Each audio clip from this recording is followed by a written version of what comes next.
Olha só que assustador. Você lembra quando o presidente Fernando Collor de Mello confiscou o dinheiro de todo mundo que estava nos bancos? Foi tudo. Poupança, aplicações e conta corrente. Isso porque o governo dele enfrentava problemas de falta de caixa para cumprir com as metas fiscais da época. A ministra da Economia era Zélia Cardoso de Mello. O Brasil veio abaixo naquela época, depois daquilo que foi chamado de empréstimo compulsório. Só que quando o governo começou a devolver, criou uma série de dificuldades para quem tinha dinheiro a receber, sem contar que os valores, quando eram retornados, estavam defasados, consumidos pela desvalorização. Teve gente que perdeu a própria vida por causa disso. E o ex-presidente ficou marcado pelo ato que estava previsto na Constituição Federal. Pois na noite desta quarta-feira, 11 de setembro, o fantasma voltou a assustar novamente. Deputados aprovaram na madrugada de hoje, 12 de setembro, o projeto de lei 1847 de 2024, que vai possibilitar ao governo o confisco de recursos bancários supostamente esquecidos e depósitos judiciais não reclamados. Os montantes são avaliados em mais de 20 bilhões de reais.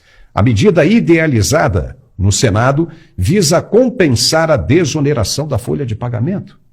O Banco Central aponta que os fundos esquecidos, incluindo recursos do PIS/PASEP, não deveriam ser considerados como receita para atingir a meta fiscal, pois não representam um esforço arrecadatório direto do governo. Segundo o banco, esta prática poderia comprometer a integridade das estatísticas fiscais e da apuração do resultado primário. A deputada Bia Kicis, do PL do Distrito Federal, juntamente com Adriana Ventura, do Partido Novo de São Paulo, liderou a obstrução na Câmara dos Deputados contra esse projeto de lei. A parlamentar destacou que essas medidas foram adicionadas ao projeto na calada da noite, sem ampla discussão, um jabuti. O deputado Marcel Van Hatten também foi um dos que gritaram contra o projeto, denunciando as ações do governo como um retorno aos tempos de confisco de Fernando Collor de Mello, algo que muitos acreditavam não ver mais no Brasil. Ele, o deputado, incentivou os cidadãos a verificar ativamente todos os dias com o Banco Central se possuem valores a receber, criticando duramente o que chamou de manobras noturnas para expropriar recursos financeiros dos cidadãos.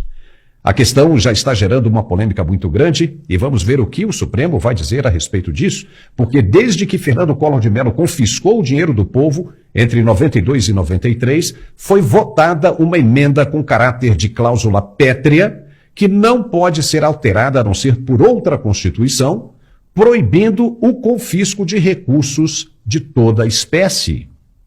A Lei 1085, de 12 de junho de 2002, no seu artigo 85, diz que a contribuição, a que se refere o artigo 84 do Ato das Disposições Constitucionais Transitórias, que fala inclusive de recursos desta natureza aí, não incidirá a partir do 30º dia da data de publicação da emenda constitucional, que foi promulgada naquele mês de junho de 2002. Ou seja, o governo não pode botar a mão nesse dinheiro do público por força de lei pétrea. Será que tinha alguém sabendo disso? Muito bem, agora nós vamos analisar esse assunto com o nosso professor Marcos Pisolato. Seja muito bem-vindo, Pisolato. Essa medida do governo, que é bem característica de empurrar os jabutis na calada da noite, aproveitando que os parlamentares estão ali cansados e não vão olhar o conteúdo das matérias e acabam votando o que não devem, pode ser um prenúncio do que ainda pode vir aí pela frente. O que você achou? Seja bem-vindo. Olá, Paulo. Obrigado. Saudações à nossa audiência. Bom, meu pai dizia, quem age na calada na noite, com certeza é usurpador, né? Eles se aproveitaram, como você falou, desse cansaço típico e do desconhecimento legal dos nossos deputados, porque, convenhamos, você desconhecer a própria Constituição, você citou aí a lei de 2002, né? E tem uma emenda constitucional de 2001, artigo 32... emenda 32, artigo 62, inciso 2º, que também fala que o governo não pode se aprover tomar nenhum tipo de ativo financeiro. Por nenhum tipo, não existe espaço para nenhuma discussão, é nenhum tipo. E eu estava dando uma olhadinha do jeito que essa legislação passou, essa reoneração da folha, que é um projeto que lá em 2011, da época da Dilma, que a gente lembra que ajudou, contribuiu, inclusive, para aquela crise financeira que o Brasil vivia naquela época, e essa desoneração deveria durar até 2027.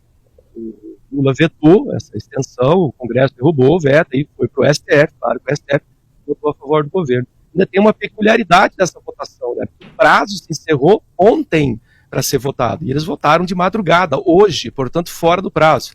Mas é claro, coincidentemente, o debate sobre extensão do prazo, que ficou até segunda-feira agora para o presidente Lula assinar e homologar, enfim, essa lei, caiu na mão do ministro Zanin, que apenas por acaso foi advogado pessoal do presidente e indicado por ele ao STF. Então, aquele prazo legal que já havia sido rompido na noite de ontem, à meia-noite de ontem, que a lei foi aprovada de madrugada, hoje, né, às 1h49 da manhã, o STF simplesmente jogou adiante mais 3 dias e, portanto, a lei vai passar a valer a partir do momento que o presidente assina. Mas além desse jabuti horroroso, inconstitucional, claro, se nós vivêssemos um país decente, o STF ia perceber, afinal é esse o órgão responsável por perceber as falhas constitucionais, ele obviamente perceberia que há uma falha nessa legislação, porque ela agride à própria Constituição, e essa lei deveria ser jogada fora, ela não pode estar do jeito que está. E existem outros jabutis escondidos ali, que eu estava lendo a lei com um certo cuidadozinho, ainda não deu muito tempo de ler os detalhes, mas